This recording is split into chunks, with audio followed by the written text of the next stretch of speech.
Imagine a night so long, a night that never ends. A woman, facing death, sits beneath the shadows of a palace, and she begins to speak. Her words are not just stories, they are survival.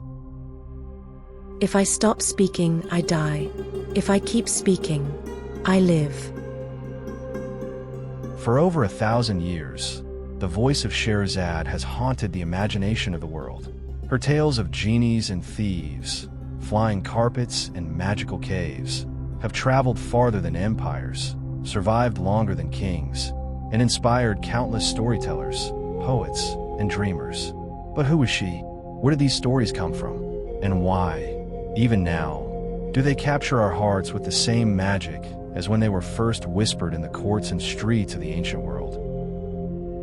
The story begins long before the name Scheherazade ever appeared. It begins in ancient Persia, where storytellers carried words like precious treasure. By the 8th century CE, a manuscript known as Scheherazade, 1,000 Tales, had already begun circulating. We know of it only through the writings of Aladdin, the 10th century bibliographer, who cataloged thousands of Arabic texts and described this mysterious collection. No copy survives today. The book exists only as a shadow in history. These tales were not the familiar Aladdin and the Lamp or Ali Baba and the 40 Thieves. They were stories of kings and queens, of clever animals, of magical tests and moral lessons. They drew from Persian courtly tradition and far to the east, from Indian fables such as the Pancha Tantra, clever animal tales designed to teach, amuse, and instruct. It was here, in the fertile exchange of cultures, that storytelling became more than entertainment. It became a method of survival, a dance with danger, a test of wisdom, a shield against death.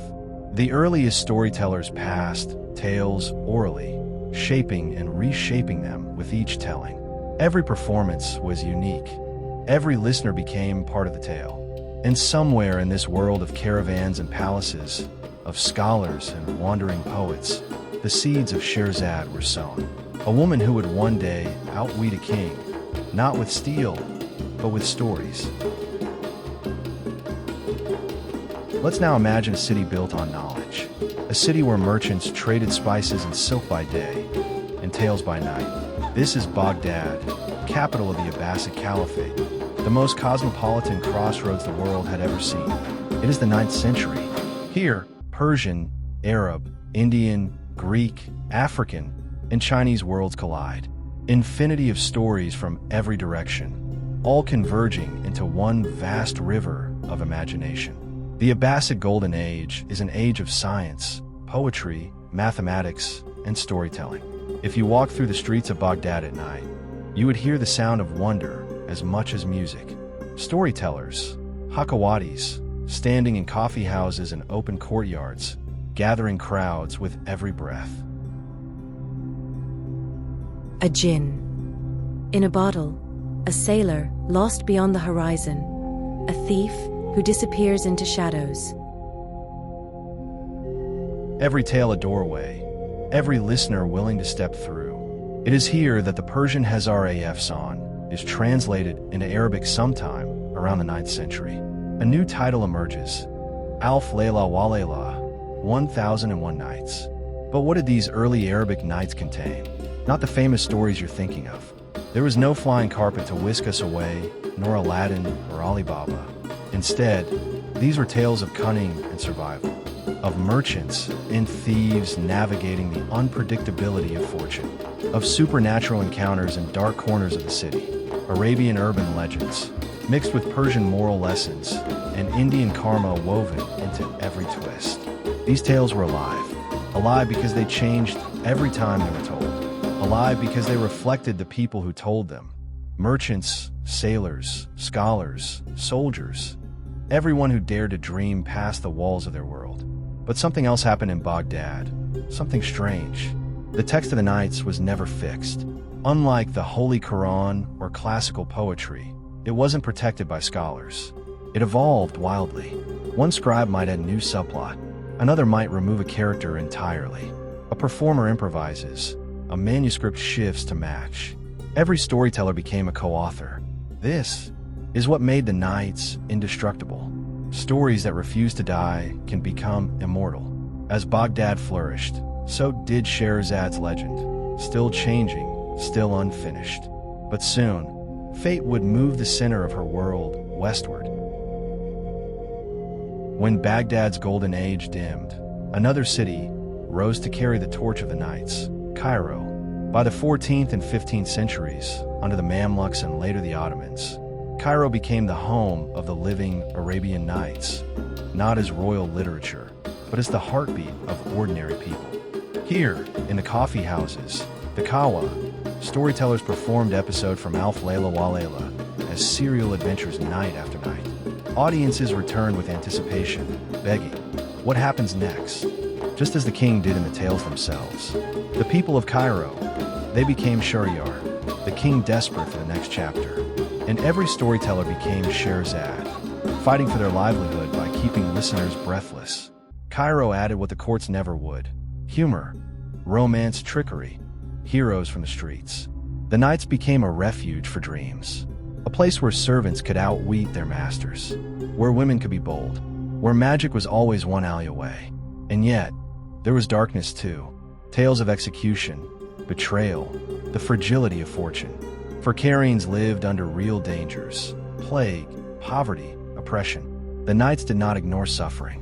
They confronted it and overcame it with imagination. The earliest surviving Arabic manuscripts of the Nights are not luxurious royal gifts, but everyday copies, worn from countless hands turning their pages. Proof that the Nights belonged to the people. From these Cairo manuscripts, we see the tales expanding. The adventures of Sinbad the sailor, possibly drawing from real merchant voyages into the Indian Ocean. The tale of the porter and the three ladies, one of the earliest erotic comedies. The magic, irony, and streetwise cunning that define the Nights as we know them. But here's a secret history most people never hear. Many of the stories we now think of as ancient Arabian classics weren't yet part of the book. Not Aladdin, not Ali Baba, not even the adventures of the 40 Thieves. Those would enter the frame from a very different direction, because the next chapter of this journey belongs not to the Middle East, but to Europe.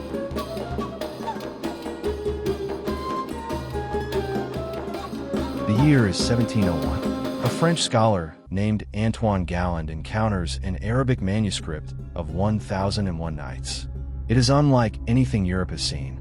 No Greek epics, no medieval romances, but a world of jinn and wonders, of Baghdad at midnight, of a storyteller who survives by outwitting death itself. He begins translating, slowly, meticulously, into French, and in 1704, the first volume is published. It becomes a sensation, a wildfire of fascination. For the first time, Europe meets Scheherazade, and Europe falls madly in love.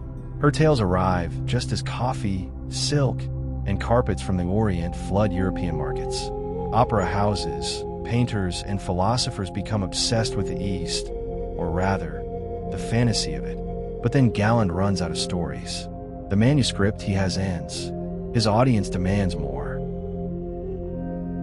What does he do? He listens to a writer and traveler from Aleppo in then Ottoman Syria, a storyteller named Hannah Diab.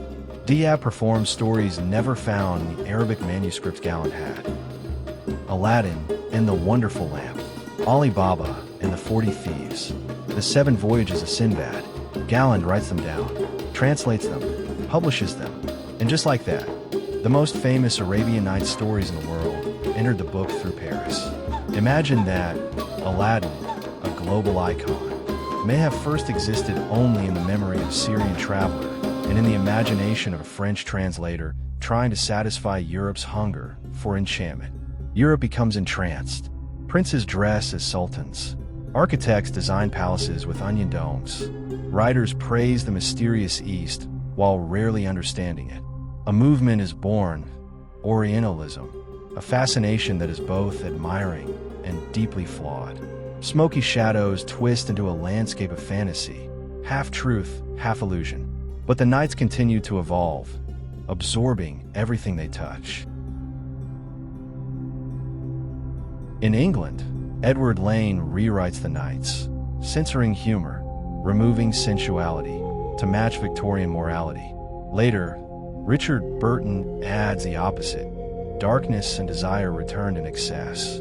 Each translator shapes Scheherazade to fit their own world. It is a reminder, stories are mirrors, and the Nights reflect whoever holds the glass. Yet through all these transformations, Persian, Arab, French, English, Scheherazade's voice does not fade, because even when rewritten, she continues speaking, and now she speaks to the entire world. By the 20th century, 1001 Nights has circled the globe, translated into dozens of languages, adapted into opera, poetry, novels, films, animation, from silent cinema to the bright lights of Hollywood and Walt Disney. Children everywhere meet Aladdin and his lamp. Tourists seek Arabian fantasy in palaces and theme parks. The genie, once a djinn of smoke and fear, becomes a friend who sings. The West embraces Scheherazade, but often forgets the world she came from. Then, something remarkable happens. In the late 20th century, scholars such as Muhsin Mahdi return to the oldest Arabic manuscripts, especially those from Cairo. They discover the Nights not as a European fantasy, but as a masterpiece of Arabic literature shaped by ordinary people. Later, scholars like Robert Irwin and Ulrich Marzolf and others map the origins of the tales. Persian roots, Indian influences, Egyptian reinvention, a global tapestry woven together by history. What does this tell us? That the 1001 Nights is not a story of East versus West. It is a story of humanity, of how we borrow, reshape, and share wonder.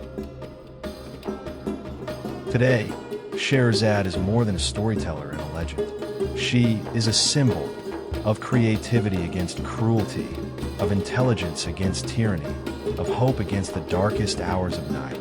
She teaches us that a story can be a sword and a shield. I speak, so others may live. And while my voice endures, the night will never win.